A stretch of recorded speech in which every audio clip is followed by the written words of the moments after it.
नमस्कार। वक्त बिहार प्राइम का है। मैं हूं राजेश कुमार। बिहार चुनाव में नीतीश कुमार पर चिराग पासवान का हमला जारी है। लोक जनशक्ति पार्टी के राष्ट्रीय अध्यक्ष चिराग पासवान ने कहा कि नीतीश कुमार ने बिहारी शब्द को बदनाम कर दिया और बिहार को बदहाल कर दिया।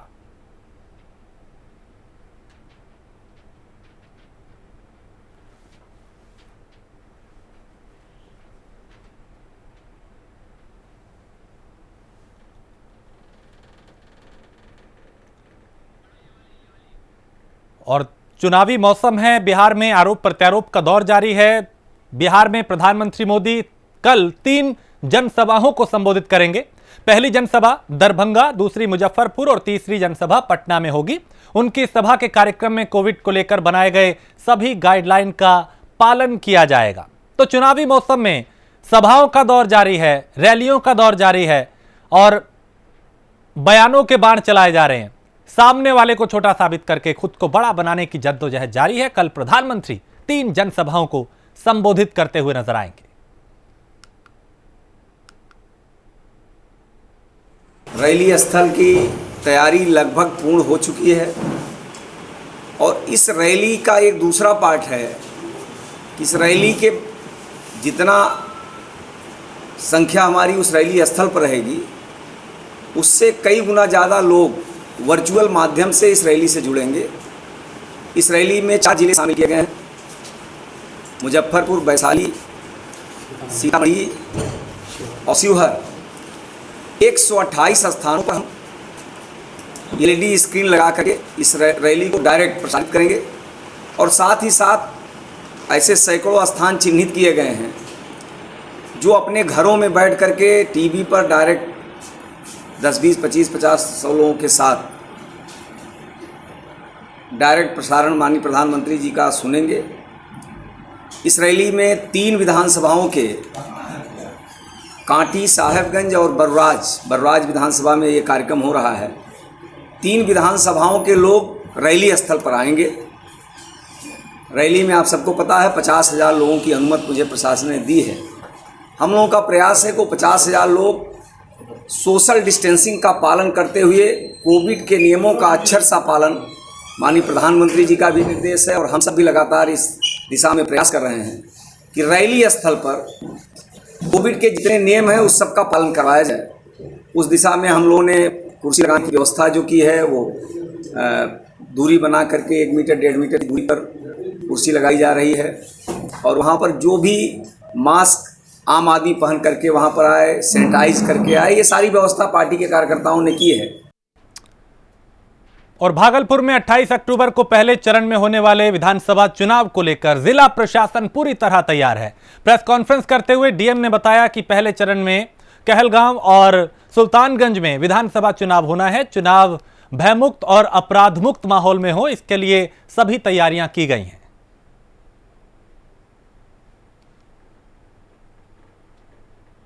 ऑर्डर निकाला जा चुका है जिसमें कि 6 जो हैं सुपर जोन, 18 जोन, 73 सेक्टर और 245 PCCP मजिस्ट्रेट नियुक्त किए गए हैं। इसके अतिरिक्त गंगा नदी में भी गश्ती के लिए दंडाधिकारी और पुलिस पदाधिकारी तैनात किए गए हैं। ये सारी व्यवस्थाएं हैं और हम लोग यह उम्मीद करते हैं कि काफ़ी शांतिपूर्ण माहौल में निष्पक्ष और निर्भीक तरीके से मतदाता उनके अधिकार का प्रयोग कर पाएंगे। बंद क्यों है 2 दिन? हो गया।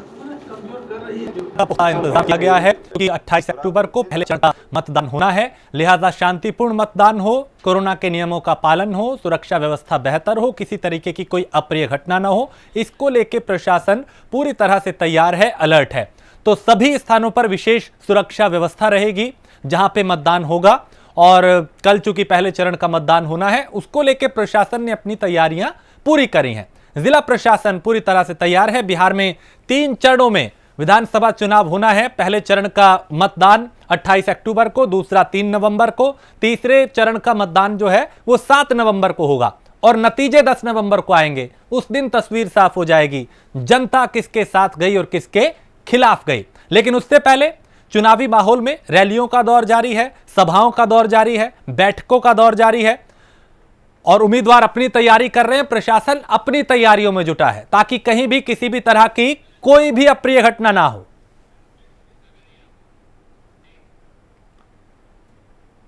खगड़िया में तेजस्वी ने जनसभा को संबोधित किया, जहां उन्होंने महागठबंधन प्रत्याशी छत्रपति यादव के पक्ष में लोगों से वोट मांगे। तेजस्वी यादव ने कहा, हमारी सरकार बनती है तो युवा को रोजगार दिया जाएगा, स्वास्थ्य के क्षेत्र में भी बेहतर।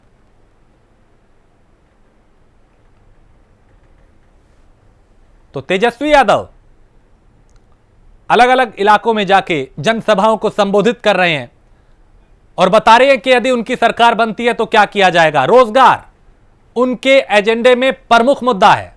10 लाख नौकरी देने का वायदा किया है सरकार बनते ही पहली कैबिनेट बैठक में। इसके अलावा कह रहे हैं कि स्वास्थ्य व्यवस्थाओं को बेहतर करेंगे, शिक्षा व्यवस्था को बेहतर करेंगे। पत्र बनाना उस समय घुसखोरी है कि नहीं है, तो इसलिए 15 सालों से यहाँ कुछ नहीं हुआ। अब आपको बता दें कि हसनपुर से तेज प्रताप चुनाव लड़ रहे हैं मेरे बड़े भाई।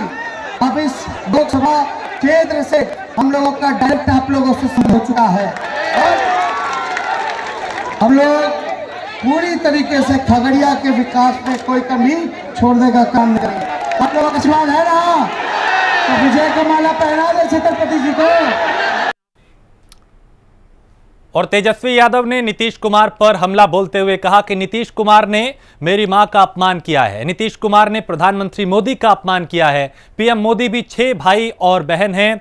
इस तरह का भाषा का इस्तेमाल कर नीतीश कुमार ने महिलाओं का अपमान किया है। तो नीतीश कुमार महंगाई, भ्रष्टाचार समेत कई मुद्दों पर नहीं बोलते।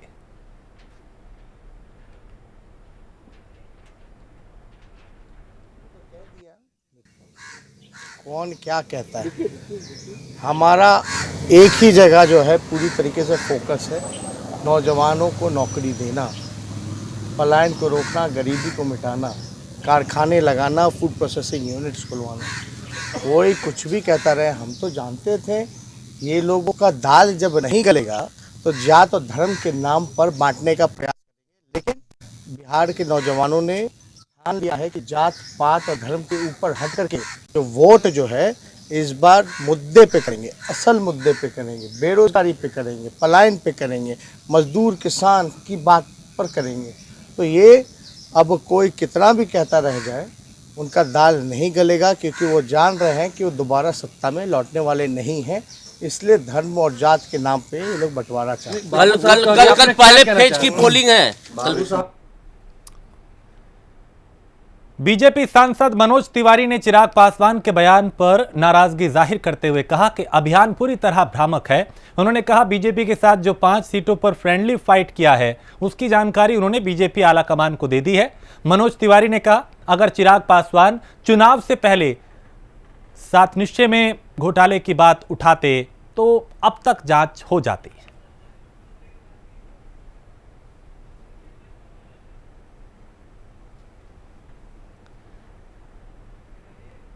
तो बीजेपी नेता मनोज तिवारी का यह बयान, जिसमें चिराग पासवान के बयान पे वो नाराजगी जाहिर करते हुए नजर आए।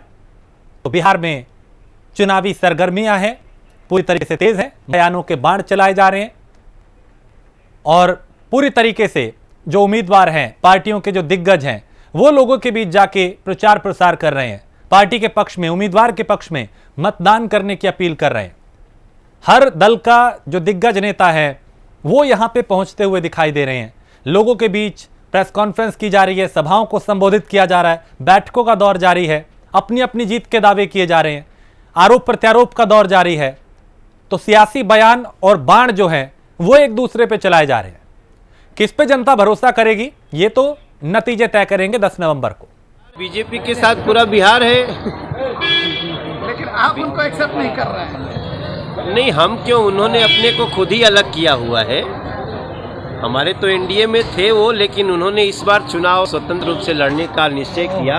अभी वो हमारे एनडीए में नहीं है। बाकी एनडीए को पूरा बिहार बिना एक भी वोट इधर उधर किए पूरी तरह से नरेंद्र मोदी और नीतीश कुमार जी को आगे बिहार बढ़ाने के लिए अपना मैंडेट। रैलियों में हंगामा हो रहा है, नीतीश कुमार की रैली में हंगामा किया गया, कुर्सियां तोड़ी, 3 लोग गिरफ्तार भी हुए हैं। तो ये फ्रस्ट्रेशन है ना, हंगामा तो वही करता है ना जो फ्रस्ट्रेट हो जाता है। और इस समय जो महागठबंधन है उसकी सारी सच्चाइयाँ पर्दाफाश हो रही हैं, तो वो अब हिंसा पे उतारू हो रहा है। हमको जान से मारने की धमकी आई है, वो नीतीश जी के सभा में कुर्सी तोड़ दी गई, दिनेश की सभा में कुर्सी तोड़ी गई। तो ये सब जो व्यवहार दिख रहा है ये खुदे बतावता कि इन लोगों का अब ये मैंने डीजीपी बिहार को बता दिया है, उसके बारे में ज़्यादा नहीं बात करना चाहता हूँ। लेकिन अब मुझे मारने की धमकी दे करके आप परिचय क्या देना चाहते हैं ये सबको पता है। मधुबनी में बीजेपी के राष्ट्रीय अध्यक्ष जेपी नड्डा और रविशंकर प्रसाद ने जनसभा को संबोधित किया। इस दौरान जेपी नड्डा ने लालू परिवार पर हमला बोला। उन्होंने कहा बिहार 15 साल पहले लूट हत्या और बलात्कार जैसी घटनाओं के लिए जाना जाता था। जब बिहार में डबल इंजन सरकार आई है तब से बिहार का विकास। कुछ लोग खाली बोले और कुछ लोग काम करे कहा सबके यह आग्रह कर जाए कैसा बिहार बनाएंगे, वही बिहार जहां फिर अपहरण हो। याद करिए, क्या यहां की महिलाएं शाम के 5-6 बजे के बाद बाजार में निकल सकती थी क्या? ये बताने की जरूरत है। देखिए सब लोग हाथ उठा रहे हैं, क्या वही चिल्लाना है? ये है महत्वपूर्ण सवाल। बाकी कोरोना के बारे में तो हमारे अध्यक्ष जी विस्तार से बात करेंगे। हम दुटा खाली बात करो। कोरोना आए, मोदी जी ने कहा हिंदुस्तान का कोई आदमी भूखा नहीं मरेगा। 80 करोड़ लोगों को 5 किलो गेहूं, 5 किलो चावल या 1 किलो दाल दिया। यहां पहुंचा कि नहीं पहुंचा मुझे बताइए। नीतीश कुमार की सरकार ने और 1000 रुपया दिया राजधानियों को चना दिया। ये गरीबों की चिंता हो रही है। कोरोना दुर्भाग्यपूर्ण है, लेकिन कोई भूखा नहीं मरना चाहिए। और आज आपसे मैं कहना चाहता हूं कि ये विकास गंगा आगे बढ़नी चाहिए और ये विकास गंगा जबरदस्त तरीके से बढ़नी चाहिए। तो ये जबरदस्त तरीके से तभी बढ़ेगी जब आप अरुण शंकर बाबू, आप बचौल और आप हमारे रामप्रीत बाबू और सुमन महासेठ को भारी मतों से जिताएंगे। रविशंकर प्रसाद जी ने आपके सामने चुनाव के दृष्टि से सारी बातें बहुत तफसील से और बहुत ही विस्तृत रूप से बताया है। उसके पहले हमारे पासवान जी ने, अरुण शंकर जी ने अपनी बातें आपके सामने रखी हैं। मैं सबके भाषण में एक अंतर देख रहा था, क्योंकि बिहार से मेरा संबंध बड़ा पुराना है। जब हम आज से 15 साल पहले चुनाव में आते थे तो लोग प्रत्याशी वाले पूछते थे के जात चाहिए, अगला चाहिए, पिछड़ा चाहिए, नदी उस पार के चाहिए कि इस पार के चाहिए, गांव के उस पार के चाहिए कि इस पार के चाहिए। ठीक बोलोगे? ये 6 जिले जो है इसमें 90% मखाना होता है। अब आत्मनिर्भर भारत के तहत मखाना का वर्ल्ड ब्रांडिंग किया जाएगा और वर्ल्ड ब्रांडिंग करने के साथ साथ अब आप लोग आने वाले समय में मेरी बात नोट कर लेना, आप नौकरी के लिए नहीं जाओगे, आप नौकरी लेने वाले नहीं होगे, आप नौकरी देने वाले बनोगे। इस तरीके से आत्मनिर्भर भारत बनेगा, ये हमको समझना चाहिए। आप बताइए, मधुबनी पेंटिंग, क्या ये सच्चाई नहीं है कि जो पेंटिंग बनाता है उससे औने पौने दाम में खरीदा जाता है और बड़े दाम में बेचा जाता है? क्या ये सच्चाई नहीं है? अब आत्मनिर्भर भारत के तहत जो हमारे आर्टिस्ट हैं, जो हमारे कलाकार हैं, उनको उचित दाम मिलेगा और मधुबनी पेंटिंग का वर्ल्ड ब्रांडिंग किया जाएगा। इसको भी हमको ध्यान में रखना चाहिए। ये भी आत्मनिर्भर भारत के तहत होने वाला है। मछली पर, अरे मिथिला तो जाना गया है, मखान, पान, मछली, इसी के लिए तो जाना गया, मांस, मखान, पान। तो मछली उत्पादन के लिए बताइए, मोदी जी ने विशेष यहाँ के लिए कार्यक्रम। और पटना में बीजेपी सांसद रवि किशन ने कहा, बिहार में पूरी तरह से एनडीए की सरकार बनने जा रही है और भारी संख्या में लोग सभा में आ रहे हैं। उन्होंने तेजस्वी पर हमला करते हुए कहा कि आपके पिताजी और माताजी दोनों मुख्यमंत्री थे, उन लोगों ने बिहार के लिए क्या किया? दोबारा सीएम नीतीश कुमार ही बनेंगे।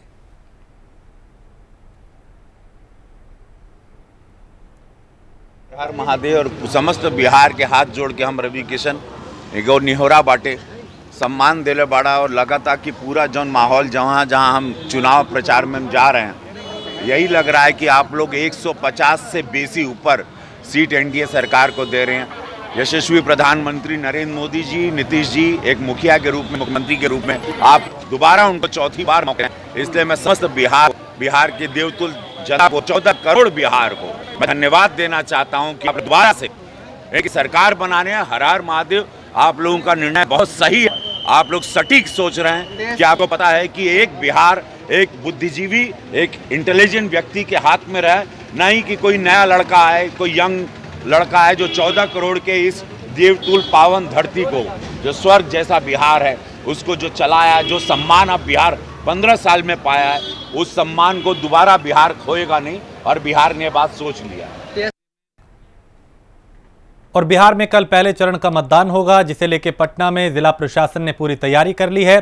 प्रेस कॉन्फ्रेंस करते हुए डीएम रवि ने बताया कि कोरोना नियमों का पालन करते हुए मतदान किया जाएगा।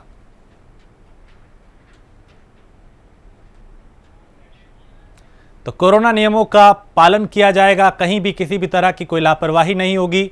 सुरक्षा के भी पुख्ता इंतजाम किए गए हैं ताकि कहीं कोई किसी भी तरह की अप्रिय घटना ना हो। कल पहले चरण का मतदान है बिहार में, कुल 3 चरण है और नतीजा पहले चरण का जो है वो 28 अक्टूबर को मतदान कल होगा, दूसरे चरण का 3 नवंबर में मतदान होगा और तीसरे चरण का मतदान 7 नवंबर को होगा और तीनों के जो नतीजे हैं वो 10 नवंबर को आएंगे। उम्मीदवार अपनी तैयारियों में जुटी हैं, प्रशासन अपनी तैयारियों में जुटा है।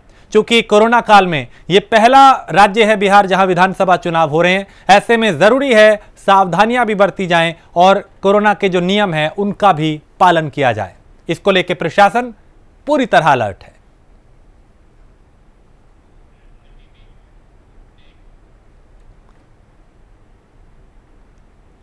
रक्सौल से बीएसपी के प्रत्याशी डॉक्टर अजय सिंह ने एनडीए प्रत्याशी पर जमकर हमला बोला। उन्होंने कहा, पैसे देकर टिकट खरीदने से कोई चुनाव नहीं जीता, उनका तो जमानत ही जब्त हो जाएगा।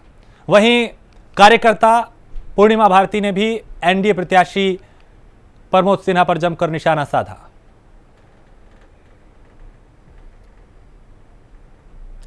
तो बयानों के बाण चलाए जा रहे हैं। कार्यकर्ता, उम्मीदवार, पार्टी के दिग्गज प्रचार प्रसार में जुटे हुए हैं। पूरी जनता का दबाव है कि हम चुनाव लड़ें। मेरे दल से दूसरे एक तस्कर को टिकट दिया गया। मेरे कार्यकर्ताओं में काफी रोष था।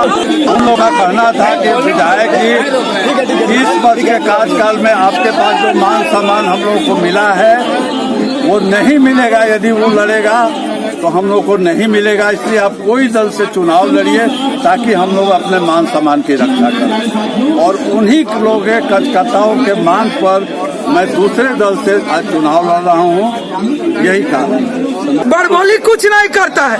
बोलना मेरा भी मत सुनिए, बोलना उनका भी मत सुनिए। उन्होंने बोला जब उनकी 119 करोड़ की सोना पकड़ी गई, हमारे माननीय विधायक जी 5 बार विधायक रहे, एक भी दाग उनके शरीर पर एक भी धब्बा नहीं लगा और वो अपना मोनोपोली दिखाए कि मैं प्रदेश अध्यक्ष हूँ, मैं डॉक्टर अजय कुमार सिंह का टिकट काट लूंगा। तो उन्होंने अपनी मनमानी दिखाया और जब उनको प्रमोद सिन्हा जी का उन्होंने फाइनल किया, तुरंत ईश्वर ने इसका जवाब दिया 119 करोड़ का सोना। मैं आप लोगों से पूछती हूँ, क्या 119 करोड़ का सोना अगर पित्तल हो सकता है तो रक्सौल विधानसभा की जनता का क्या हो सकता है? और भागलपुर के विक्रमशिला सेतु पर सड़क हादसा हुआ, जिसकी ये पूरी घटना सीसीटीवी में कैद हुई है। ओवरटेक करते समय युवक बड़े वाहन की चपेट में आ गया, जिससे उसकी मौके पर ही मौत हो गई।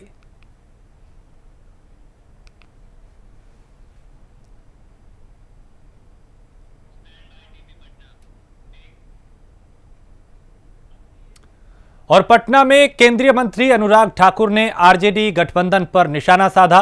उन्होंने कहा, विपक्ष बिहार में भेद और जाति तनाव में धकेलना चाहता है बिहार को। अनुराग ठाकुर ने तेजस्वी से सवाल पूछा कि आखिर कौन सी मजबूरी के तहत माले के साथ गठबंधन किया है।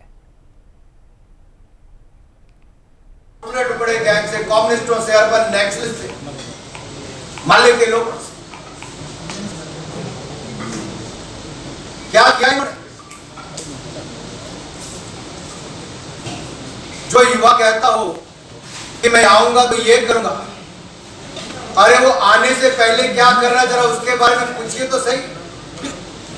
जिन्होंने अपने पिता को भूल के, अपनी माता को भूल के, अपनी पार्टी के 2 पूर्व मुख्यमंत्रियों के चेहरे पोस्टर से हटा दिए, वो कितने लोगों को याद चुनाव के बाद रखने वाले?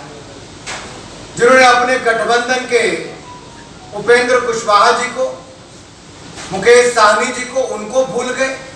किस तरह से अपमानित, प्रताड़ित होकर उठकर जाना पड़ा प्रेस कॉन्फ्रेंस में? जितेंद्र मांझी जी, उनको भी दुर्दराग दिया गया। ये क्या विश्वास करेंगे यहाँ के लोग इनके ऊपर, जिनकी छवि ऐसी रही हो? वो आईना जितना मर्जी साफ करते रहे, चेहरे के दाग जाते हैं। और मुंगेर में पुलिस की बर्बरता के कारण प्रतिमा विसर्जन को लेकर पुलिस और पब्लिक में नोकझोंक हुई। पुलिस द्वारा जबरदस्त तरीके से प्रतिमा विसर्जन को पूजा समिति सदस्यों तथा कार्यकर्ताओं पर दबाव डालकर प्रतिमा को जल्द विसर्जन करने को लेकर पनपे विवाद में आक्रोशित होकर पुलिस पर पथराव कर दिया।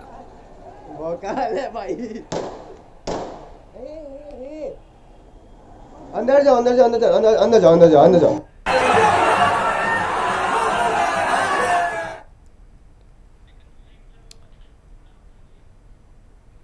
और मधेपुरा में कई राजनीतिक दलों के प्रत्याशी अपने चुनाव प्रचार को गति देने में लगे हैं। इस कड़ी में बिहारीगंज विधानसभा से जन अधिकार पार्टी के उम्मीदवार इंजीनियर प्रभाष ने उदाकिशुनगंज से चुनाव कार्यालय का उद्घाटन किया। हमको तो नहीं लगता है कि यहाँ कोई मुकाबला है। यहाँ की आम जनता आवाम चुनाव लड़ रही है और हर आदमी बाहरी बनाम यहाँ का बेटा, इस मिट्टी के लाल, इस मिट्टी के सपूत के बीच चुनाव है। बड़ी साजिश के तहत 2015 और फिर 2020 में मेरी राजनीति को ख़त्म करने का प्रयास कुछ बड़े नेताओं के द्वारा किया गया और जिसे मैं बाद में समझा, और इसलिए मैंने निर्णय लिया इस मिट्टी के लाल पप्पू यादव जो हमारे नेता होंगे भविष्य के और हैं, और कोसी की धरती इस बार जन अधिकार पार्टी को भारी बहुमत से जिताएगी। बिहार में सभी पार्टियों के उम्मीदवार जनता के बीच पहुंचकर जनता से समर्थन मांग रहे हैं। वहीं छातापुर विधानसभा से जाप प्रत्याशी संजीव मिश्रा भी छातापुर विधानसभा क्षेत्र में जनसंपर्क करते हुए नजर आए।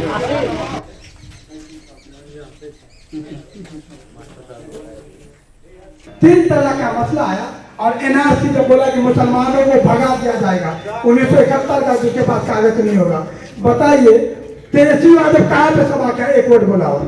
उसके विरोध में कोई मर्द खड़ा हो तो मर्द का नाम था पप्पू यादव। और इसी के साथ इस बुलेटिन में इतना ही। देश प्रदेश की बाकी खबरों के लिए आप देखते रहिए प्राइम न्यूज।